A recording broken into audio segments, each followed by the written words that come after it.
স্বাগত দীপ্ত সংবাদে আপনাদের সাথে আছে আমি তানিয়া আফরিন। আজ থেকে দেশের বিভিন্ন অঞ্চলে শীতের তীব্রতা কিছুটা বাড়তে পারে।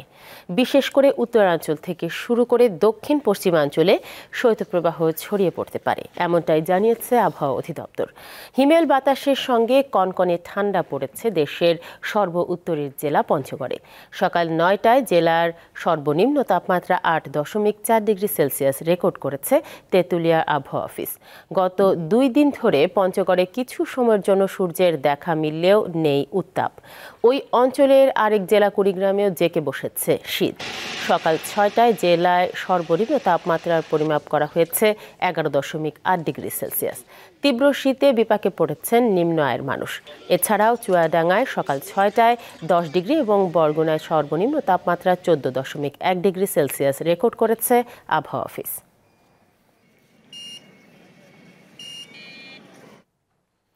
ঘন কুয়াশার কারণে ২ দফায় ৬ ঘণ্টা বন্ধ থাকার পর রাজবাড়ীর দৌলতদিয়া পাটুরিয়া নৌ রুটে ফেরি চলাচল স্বাভাবিক হয়েছে। সকাল ৮:৩০টায় কুয়াশার ঘনত্ব কমে গেলে ফেরি চলাচল শুরু করে বিআরডব্লিউটিসির ঘাট কর্তৃপক্ষ। এর আগে দুর্ঘটনা এড়াতে গত রাত ২:৩০টা থেকে এ রুটে ফেরি চলাচল বন্ধ করে দেয় বিআরডব্লিউটিসি। এতে ২ ঘাটে যাত্রীবাহী বাস ও পণ্যবাহী ট্রাক সহ শতাধিক যানবাহন আটকা পড়ে। প্রচণ্ড শীতে ভোগান্তিতে পড়েন যানবাহনের চালক ও যাত্রীরা। কর্তৃপক্ষ জানায়, রাত ২:৩০টার দিকে ঘন কুয়াশার কারণে ফেরি চলাচলের চ্যানেলের বিকন বাতি ও মার্কিং পয়েন্ট অস্পষ্ট হয়ে যায়। এরপর থেকেই এই নৌরুটে ফেরি চলাচল বন্ধ করে দেয়া হয়। কুয়াশা কেটে গেলে সকালে ফেরি চলাচল স্বাভাবিক হয়। ২১শে পদকপ্রাপ্ত রবীন্দ্রসঙ্গীত শিল্পী পাপিয়া সারোয়ারের প্রতি শ্রদ্ধা নিবেদনের জন্য তার মরদেহ রাখা হবে কেন্দ্রীয় শহীদ মিনারে। সেখানে আছেন আমাদের সহকর্মী জহিরুল মোহসান। মোহসান, শিল্পীর মরদেহ কি শহীদ মিনারে আনা হয়েছে?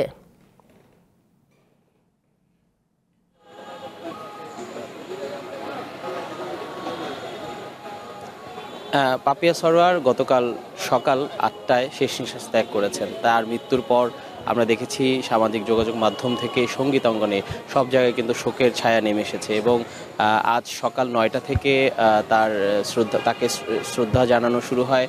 প্রথমে সকাল ৯টায় তার মরদেহ ছায়ানটে রাখা হয়েছে। এখন প্রায় 10টা বেজেছে এবং 10টার কিছু পরেই আসলে তার মরদেহ এখন ছায়ানট থেকে কেন্দ্রীয় শহীদ মিনারে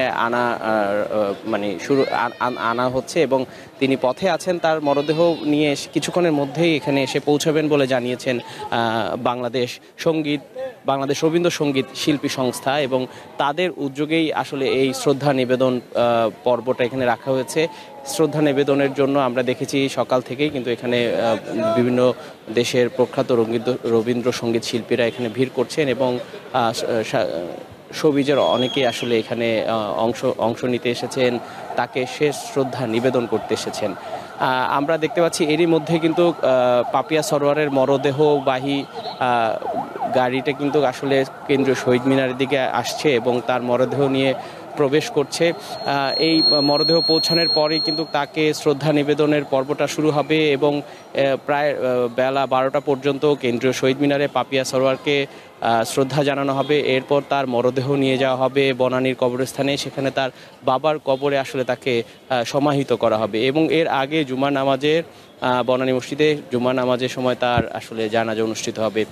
পাপিয়া সরোয়ার দীর্ঘদিন ধরে সঙ্গীত জগতে বিচরণ করছেন। প্রায় ৫০ বছরের ক্যারিয়ারে তিনি রবীন্দ্রসঙ্গীত শিল্পী হিসেবে দেশে বিদেশে খ্যাতি পেয়েছেন এবং তার যেই জীবন কর্ম সবাই কিন্তু আসলে তার ব্যবহারে মুগ্ধ ছিলেন। এখানে যারা আসছেন তারা কিন্তু বলছেন যে পাপিয়া সরোয়ার ছিলেন খুবই অমায়িক একজন মানুষ। তার ব্যবহার, তার কর্ম এবং তার যে আদর্শ তাকে কিন্তু বাঁচিয়ে রাখবেন দীর্ঘদিন। এবং পাপিয়া সরোয়ারের সবচেয়ে বড় যে বিষয়টি ছিল যে ছায়ানট এবং বুলবুল ললিতা কলা একাডেমিতে তিনি দীর্ঘদিন আসলে যুক্ত ছিলেন। ছোটবেলা থেকেই সেখানে তিনি গান শিখেছেন, গানের বিভিন্ন সেখানে যারা গুরু ছিলেন তাদের কাছ থেকে তালিম নিয়েছেন এবং সেখান থেকে কিন্তু ভারতে গিয়ে তিনি বিশ্বভারতীতে পড়াশোনা করেছেন। তারপরে বাংলাদেশে এসে কিন্তু রবীন্দ্রসঙ্গীতের ব্যাপক অবদান রাখেন। তার রবীন্দ্রসঙ্গীতের পাশাপাশি তিনি আধুনিক গানেও কিন্তু জনপ্রিয়তা পেয়েছেন। আমরা জানি যে লাইভ টেলিভিশন টেলিফোন নাইরে পিয়ন নাইরে টেলিগ্রাম, এই গানটির মাধ্যমে তিনি আপামর জনগণের কাছে পৌঁছে গিয়েছিলেন। সাধারণ মানুষ থেকে শুরু করে যারা রবীন্দ্রসঙ্গীত পছন্দ করেন, যারা রবীন্দ্রসঙ্গীতের বাইরেও যারা আধুনিক গান পছন্দ করেন, সবাই কিন্তু সবার কাছেই কিন্তু একজন জনপ্রিয় শিল্পী ছিলেন পাপিয়া সরোয়ার। তিনি দীর্ঘদিন ধরে ক্যান্সারে আক্রান্ত ছিলেন। ক্যান্সারে আক্রান্ত থাকার পর বেশ কিছুদিন চিকিৎসাও নিয়েছেন, কিন্তু আসলে আমরা শেষ কয়েকদিন আগেও কিন্তু হাসপাতালে তিনি ভর্তি হয়েছিলেন, তাকে লাইফ সাপোর্টে রাখা হয়েছিল। শেষ পর্যন্ত ডাক্তাররা আসলে ডাক্তারদের সকল চেষ্টা ব্যর্থ করে তিনি আসলে তার জীবনাবসান ঘটে। পাপিয়া সরোয়ারের মরদেহ আমরা দেখছি যে শহীদ মিনারে চলে এসেছে। এখন তার মরদেহ শ্রদ্ধা নিবেদনের জন্য রাখা হবে শহীদ মিনারের সামনে যেই মঞ্চ করা হয়েছে সেখানে। বাংলাদেশ রবীন্দ্রসঙ্গীত শিল্পী সংস্থা তারা এই শ্রদ্ধাঞ্জলি নিবেদনের আয়োজন করেছে। এখানে আমরা এরই মধ্যে অনেক শিল্পীরা চলে এসেছেন, ছবি অঙ্গনের অনেকে এসেছেন। সবাই বলছেন যে পাপিয়া সরোয়ারকে শেষবারের মতো একবার দেখতে এবং তার প্রতি শ্রদ্ধাঞ্জলি জানাতেই কিন্তু তারা আসলে এখানে উপস্থিত হয়েছেন, এবং তাদের উপস্থিতি এটাই প্রমাণ করে যে পাপিয়া সরোয়ার সঙ্গীত অঙ্গনের কত বড় একজন মানুষ ছিলেন। তার মৃত্যুর পর আমরা দেখেছি যে অনেকে শ্রদ্ধা জানিয়েছেন এবং অনেকে শোক প্রকাশ করেছেন। বাংলাদেশের যারা প্রখ্যাত শিল্পী ছিলেন তারা আসলে তার মৃত্যুতে গভীর শোক প্রকাশ করেছেন, এবং তার চলে যাওয়া আসলে অপূরণীয় ক্ষতি হিসেবে থেকে যাবে বলেই আসলে জানিয়েছেন প্রখ্যাত শিল্পীরা। মোহসান, আপনাকে ধন্যবাদ। এবারে বিজয়ের মাসের খবর।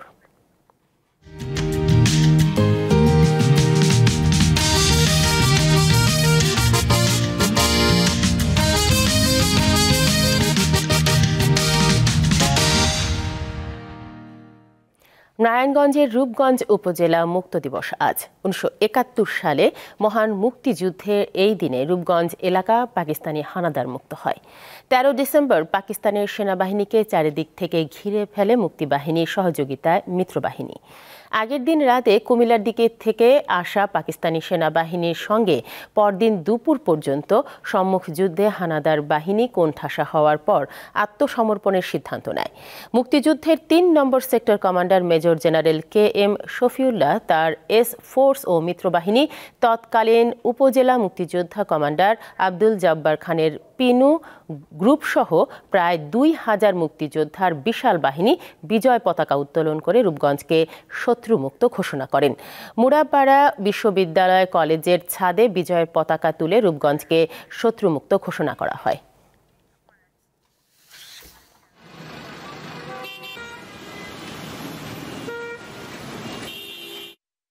আন্তর্জাতিক প্রসঙ্গ। ফিলিস্তিনের অবরুদ্ধ গাজা ভূখণ্ডে ইসরায়েলি হামলায় প্রাণ হারিয়েছে আরও অন্তত 33 জন।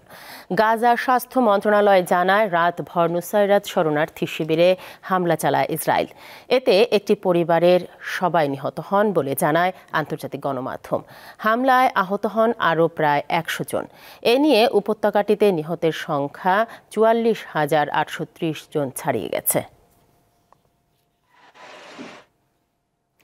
ইসরায়েলের অব্যাহত বিমান হামলায় হুমকির মুখে পড়েছে সিরিয়ার রাসায়নিক অস্ত্রাগার।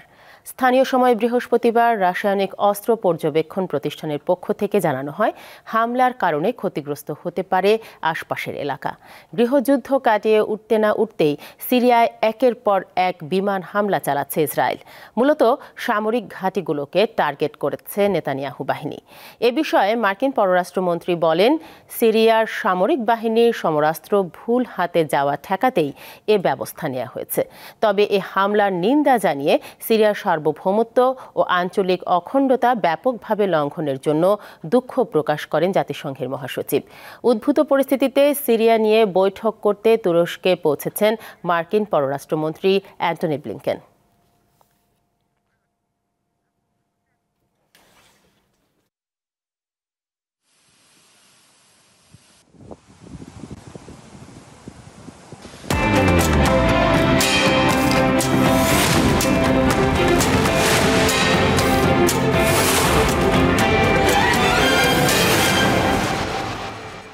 দর্শক, এবারে জানবো এক নজরে দৈনিক পত্রিকার শিরোনামগুলো। শুরুতে আমার হাতে আছে দৈনিক সমকাল। দৈনিক সমকালে শিরোনাম হয়েছে, হত দরিদ্ররা কাঁপছে ঠান্ডায়, শীত ব্যবস্থাপনা ঠন ঠন। এর পাশে আছে আয়নাঘর গুম খুন শিকার, ক্ষমা চাইলেন র্যাবের ডিজি। এর পাশে আছে বিআইডিজির জরিপ, ৩৮% মানুষ এখনো সিদ্ধান্ত নেননি কাকে ভোট দেবেন। এরপরে আছে দৈনিক যুগান্তর। দৈনিক যুগান্তরে শিরোনাম হয়েছে, শেখ হাসিনার বিবৃতি প্রসঙ্গে বিক্রম মিস্ত্রি বলেছেন সমর্থন নেই ভারতের। পররাষ্ট্র বিষয়ক সংসদীয় স্থায়ী কমিটিতে এই ব্রিফিংটি তুলে ধরা হয়েছে। এরপরেই আছে আয়নাঘর গুম খুনের কথা স্বীকার করলেন ডিজি, বিচারের মাধ্যমে র্যাব দায়মুক্ত হতে চায়। এর পাশে আছে দুর্নীতির মাধ্যমে বিপুল অবৈধ সম্পদ অর্জন, সাবেক 3 মন্ত্রীর বিরুদ্ধে মামলা। এর পাশে আছে লন্ডন থেকে ফিরে মির্জা ফখরুল, মামলা শেষ হলেই দেশে ফিরবেন তারেক রহমান। এরপরে আছে দৈনিক প্রথম আলো। প্রথম আলোর শিরোনাম হয়েছে, মংডু আরাকান আর্মির দখলে রোহিঙ্গা অনুপ্রবেশের শঙ্কা, রাখাইন পরিস্থিতি, নাফ নদীতে নৌ চলাচল বন্ধ, টেকনাফের বদলে কক্সবাজার থেকে সেন্ট মার্টিনে যাচ্ছে নৌযানগুলো। এর পাশে আছে গুম খুন সহ সব অপরাধের জন্য ক্ষমা চাইল র্যাব। তার নিচে আছে শিক্ষকের বটের ছায়া, জুলফিকার আলীর একটি কলাম এখানে তুলে ধরা হয়েছে। এরপরে আছে দৈনিক ইত্তেফাক। দৈনিক ইত্তেফাকের শিরোনাম হয়েছে, র্যাবের হাতে 20 বছরে বিচার বহির্ভূত হত্যা 3000।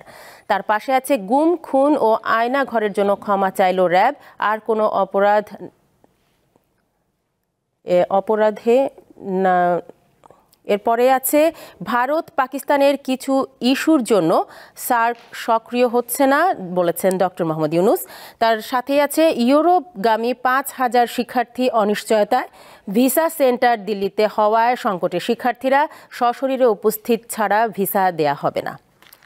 দর্শক, এই ছিল আমার হাতে দৈনিক পত্রিকার শিরোনামগুলো। এর সাথে শেষ করছি দীপ্ত সংবাদ। আমাদের পরবর্তী সংবাদ বেলা 12টায়। দর্শক, আরো তথ্য ও বিনোদনের খবর পেতে যুক্ত থাকুন দীপ্ত ডিজিটাল প্ল্যাটফর্মগুলোতে। ধন্যবাদ সবাইকে।